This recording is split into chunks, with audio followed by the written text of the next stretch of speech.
Welcome to our channel किचिक्स बैब। आज पढ़ेंगे chapter improvement in food resource का पार्ट सीरीज में देखेंगे क्रॉप प्रोडक्शन इम्प्रूवमेंट, कैसे क्रॉप के प्रोडक्शन को, ठीक है ना, क्रॉप के प्रोडक्शन कैसे इंप्रूव करेंगे हाई विल्ड क्वालिटी के साथ।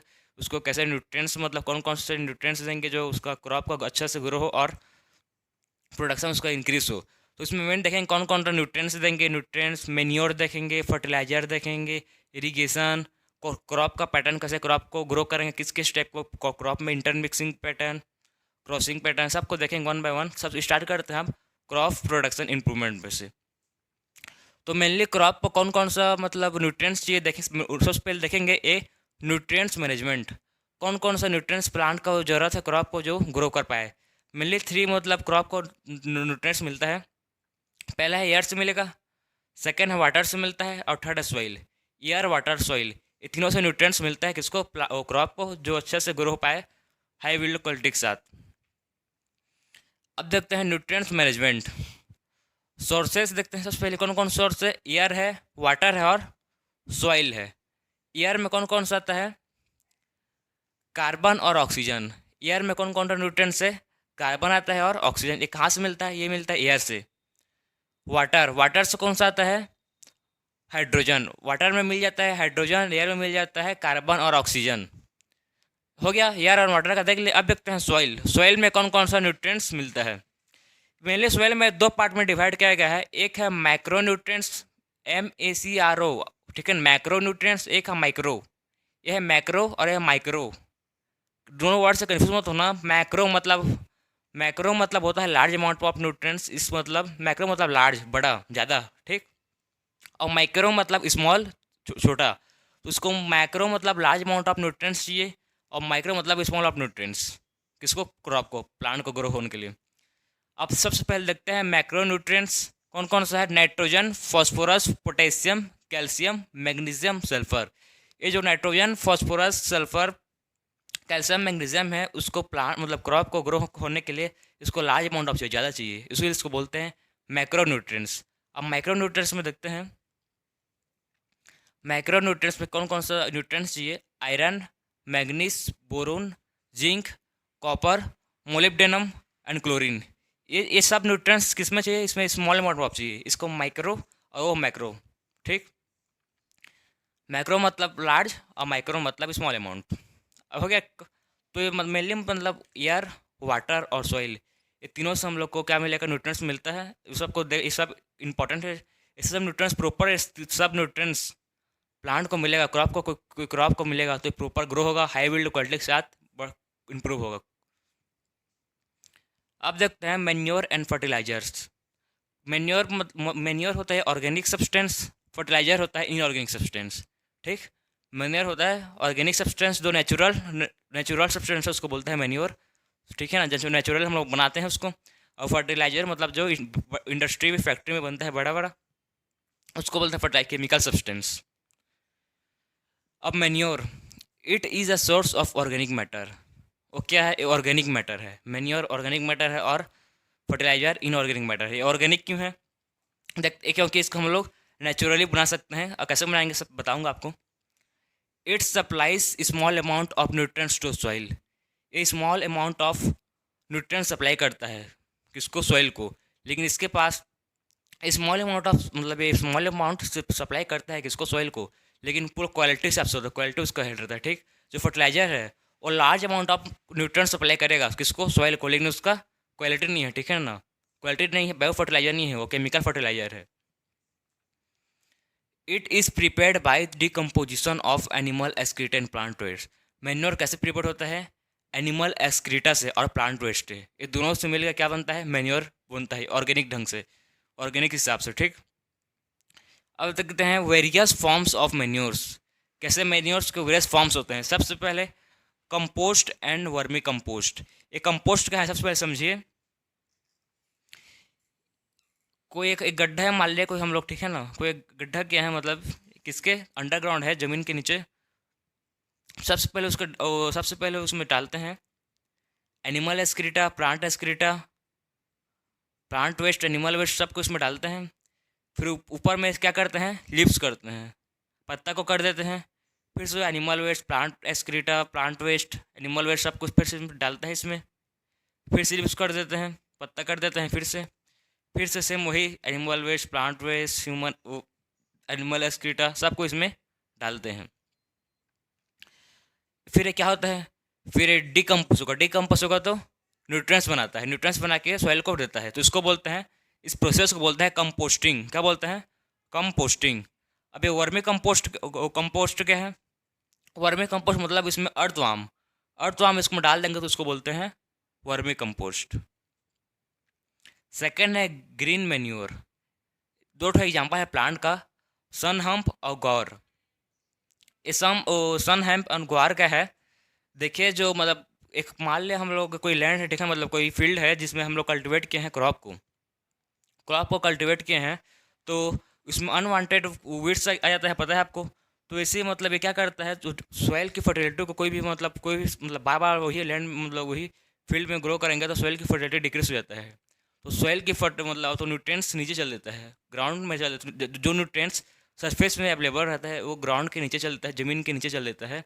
तो ये प्लांट क्या करता है, प्लांट को किसी भी क्रॉप फील्ड मतलब किसी भी क्रॉप को ग्रो करने के पहले, ठीक है ना, मैं मान लो वीट पैडी किसी ग्रो करना है तो उससे पहले हम लोग ये प्लांट को ग्रो करते हैं।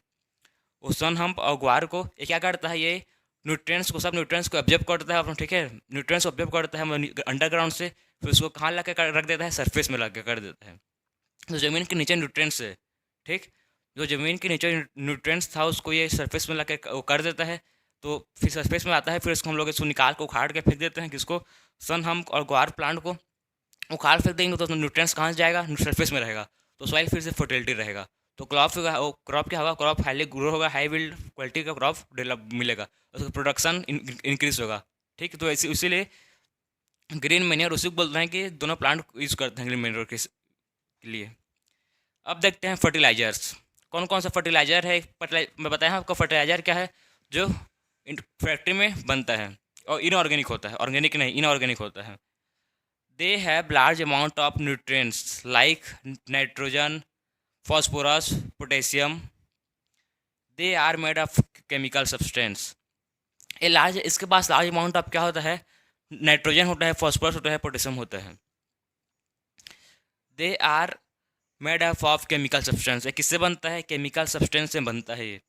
दे are soluble in water. Fertiliser क्या होते हैं, सोल्यूबल होते हैं वाटर में, सोल्यूबल के साथ मतलब जल्दी पानी में घुल जाते हैं, लेकिन मैन्योर भी घुल जाता है। लेकिन इसमें से मेन डिफरेंस का है इसका मैन्योर एंड फर्टिलाइजर का, कि मैन्योर है वो है ऑर्गेनिक, फर्टिलाइजर है इनऑर्गेनिक, ठीक। मैन्योर क्या है, नेचुरल सब्सटेंस है जिससे हम लोग बना सकते हैं। ये फर्टिलाइजर ये बड़े बड़े फैक्ट्री में बनता है। इसमें कौन सा सबसे बेस्ट है, ये बेस्ट हम लोग है मैन्योर। ऑर्गेनिक फार्मिंग बेस्ट है। आप कहीं भी मॉल में जाइए तो आप उसमें देखिए मतलब वेजिटेबल्स लोग का उसका मतलब रेट हाई फाई रहता है, क्यों रहता है, ऑर्गेनिक फार्मिंग से बनते हैं। एक बूंद मतलब उसमें कुछ भी केमिकल यूज़ करते ही नहीं है, ऑर्गेनिक ढंग से मतलब किसी भी टोमेटो पोटैटो को वो ग्रो करते हैं proper, chemical fertiliser, pesticide, fungicide, insecticide कोई यूज़ नहीं करते, प्रॉपर ऑर्गेनिक नीम का पत्ता को करके यूज़ करते हैं, मतलब करते हैं organic, proper organic farming use करते हैं। उसलिए उन लोग का महंगा रहता है, मतलब थोड़ा ज़्यादा अमाउंट का रहता है, कॉस्टली रहता है, इसलिए मिलता है वो। तो यही था इसमें मैन्योर और फर्टिलाइजर में, कैसे कैसे मैन्योर यूज़ करें और फर्टिलाइजर यूज़ करें। अब देखते हैं मेथड ऑफ इरिगेशन। अब इरिगेशन का मेथड देखें, डिफरेंट मेथड देखें कौन कौन से मेथड जिससे वाटर हम लोग स्टोर कर के रख सकते हैं क्रॉप के लिए, जो इंपॉर्टेंट है। सबसे पहले देखते हैं इरिगेशन में हम लोग फार्मर डिपेंड होते हैं मानसून के ऊपर, ठीक। अगर मानसून हुआ तो हम लोग का क्रॉप और कल्टिवेट होगा, बढ़िया डेवलप्ड होगा, हाई बिल्ड बनेगा, उसका हाई प्रोडक्शन होगा। और मानसून नहीं हुआ, ठीक है ना, मानसून नहीं हुआ तो क्रॉप फेलर होगा, उसका क्रॉप डिस्ट्रॉय हो जाएगा, बर्बाद हो जाएगा क्रॉप उन लोग का। तो पूरी तरह से बहुत लोग फार्मर किसके ऊपर डिपेंड रहते हैं, मानसून के ऊपर बहुत फार्मर डिपेंड रहते हैं। अब देखते हैं method of irrigation. First method है वेल, सेकेंड है कैनाल, फिर रिवर लिफ्ट सिस्टम, फिर टैंक, फिर रेन वाटर हार्वेस्टिंग। ये रेन वाटर हार्वेस्टिंग आपको जान रहे हो इसका प्रोसेस क्या है, पढ़ोगे। सबसे पहले देखते हैं वेल। वेल में आता है डग वेल एंड ट्यूब वेल। ये डग वेल क्या है, आपने देखा होगा कुआं, कुआं को बोलते हैं डग वेल, ट्यूबवेल को बोलते हैं बोर, बोर रहता है उसको बोलते हैं ट्यूबवेल, और कुआं को डग वेल। इसमें हम लोग वाटर को रख सकते हैं, ठीक है। फोर्थ सेकंड है canal. This get water from large river. Canal में कहाँ से वाटर मिलता है, रिवर से, उसमें लार्ज अमाउंट ऑफ वाटर रहता है, रिवर। थर्ड है river lift system. Water is directly taken from the rivers to pump. Water को हम लोग डायरेक्टली किससे लेते हैं? रिवर पंप से लेते हैं। किससे? कहाँ से? रिवर से डायरेक्टली, बीच में कोई इंटरमीडिएट नहीं, सीधा डायरेक्टली वाटर को लेते हैं रिवर से। फोर्थ है टैंक। टैंक में हम लोग बहुत सारा वाटर को रिजर्व करके रख सकते हैं, बहुत बड़ा बड़ा टैंक रहता है। फिफ्थ है रेन वाटर हार्वेस्टिंग। इसमें हम लोग large amount of water harvest कर सकते हैं, रख सकते हैं, स्टोरेज कर सकते हैं। ठीक है, रेन वाटर हार्वेस्टिंग में लार्ज अमाउंट ऑफ वाटर को हम लोग स्टोर कर सकते हैं। अब देखते हैं crop pattern. Method of irrigation complete है। इसमें मेन देखेंगे कौन कौन सा मेथड जिसमें वाटर को हम लोग रख सकते हैं, ला सकते हैं। अब देखेंगे next crop pattern. Mixed cropping देखेंगे पहला और सेकंड देखेंगे, इंटर क्रॉपिंग थर्ड देखेंगे, क्रॉप रोटेशन। सबसे पहले देखते हैं मिक्स्ड क्रॉपिंग क्या है। Growing two or more than crop together on the same piece of land. Growing two or more, ठीक, देखिए समझिए ध्यान से। ग्रोइंग एक से ज़्यादा, दो से ज़्यादा, ठीक है ना। Growing two or more than crop together, एक ही फील्ड हमारे, देखिए एग्जांपल, एक फील्ड है, एक ही फील्ड में एक क्रॉप है। ये मान लीजिए वीट का क्रॉप है, ये मिर्च का क्रॉप है, ये है मस्टर्ड का, ठीक है ना, ये है मान लो ग्राउंड नट का। डिफरेंट टाइप्स ऑफ क्रॉप को, ठीक है, डिफरेंट टाइप्स ऑफ क्रॉप को ग्रो करते हैं एक ही लैंड में, एक ही फील्ड में। एक ही फील्ड में बहुत सारे क्रॉप को ग्रो करते हैं, तो उसको बोलते हैं मिक्स्ड क्रॉपिंग।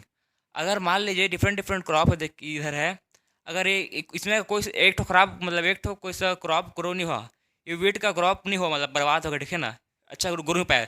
लेकिन बाकी का तीन ठो क्रॉप उसका मतलब अच्छे रहेगा ना, मतलब इसलिए मतलब एडवांटेज इसका है कि अगर मतलब इसमें एक तो भी क्रॉप फेलियर होगा, बाकी के क्रॉप अच्छा प्रोडक्ट अच्छा रहेंगे, अच्छा प्रोडक्शन हाई बिल्ड होगा, उसीलिए इसको बोलते हैं मिक्स्ड क्रॉपिंग, इसको एडवांटेज है।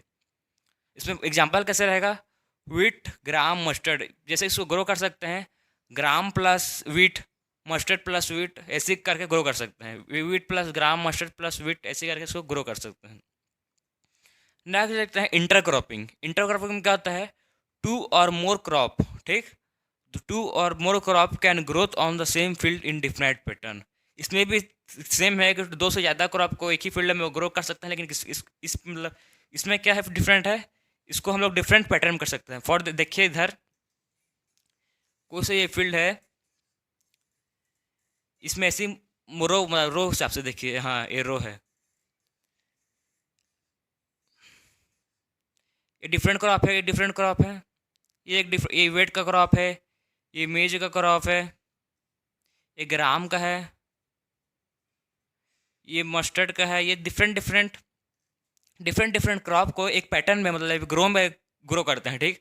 अगर इस क्रॉप मतलब एक क्रॉप का डिसीज हुआ, कोई कोई मतलब बीच का क्रॉप का डिसीज हो गया, ठीक है ना, ये क्रॉप डिसीज हो गया है, बीच वाला क्रॉप डिसीज है, तो इतना कोई हम लोग निकाल के मतलब फेंक देंगे, ठीक। बाकी का क्रॉप तो ये है ना, तो इतना कोई निकाल के हम लोग फेंक देंगे, ये दे बाकी क्रॉप उसके बाद एक सेप रहेगा। तो इससे डिसीज फ्री, मतलब इस इंटर क्रॉपिंग इसका होता है डिसीज फ्री होता है, मतलब डिसीज हम लोग को प्लांट का मतलब होता है तो भी हम लोग उसको निकाल देते हैं। इसका भी एक एडवांटेज है, तो इसको डिफरेंट रो पैटर्न में ग्रो होता है क्रॉप, किसमें? इंटर क्रॉपिंग में। अब देखते हैं crop rotation. It is a growing different crop one after another on same field. ये क्या है? Growing of different crop one after another, मतलब एक, मतलब इसको बोल सकते हैं प्री प्लान्ड सक्सेशन है। पहले से हम लोग सोच कर रखें कि अभी इतना टाइम में एक क्रॉप ग्रो होगा, फिर इसके बाद होने के बाद ये टाइम में एक क्रॉप ग्रो होगा, तो मतलब प्री प्लान करके रखे हैं पहले से कौन कौन सा क्रॉप ग्रो होगा। इससे क्या होगा? इससे एडवांटेज क्या है इसका? इसमें डिसीज फ्री रहेगा, इसमें वीड्स नहीं रहेगा, इसका जो प्रोडक्टिविटी होगा वो हाई बिल्ड रहेगा, सोइल हमेशा फर्टिलिटी रहेगा। तो डिफरेंट टाइप्स ऑफ क्रॉप का देखें हम लोग, क्रॉप पैटर्न है, mixed cropping, inter cropping, crop rotation, different types of crop है जिसको हम लोग मिक्स करके ग्रो कर सकते हैं, ठीक है ना। इसमें डिसीज भी मतलब बहुत कम होता है, और होगा तो भी हम लोग उसको आराम से मतलब क्रॉप का फील्ड जो डिस्ट्रॉय पूरा नहीं होगा, ख़त्म नहीं होगा। तो इम्पोर्टेंट है, ये इम्पोर्टेंट है। अब क्रॉप प्रोडक्शन इंप्रूवमेंट, इसको हम लोग देखे थे क्रॉप कैसे प्रोडक्शन को इम्प्रूवमेंट करें। तो अभी कंप्लीट हो गया, अब मिलते हैं नेक्स्ट लेक्चर में।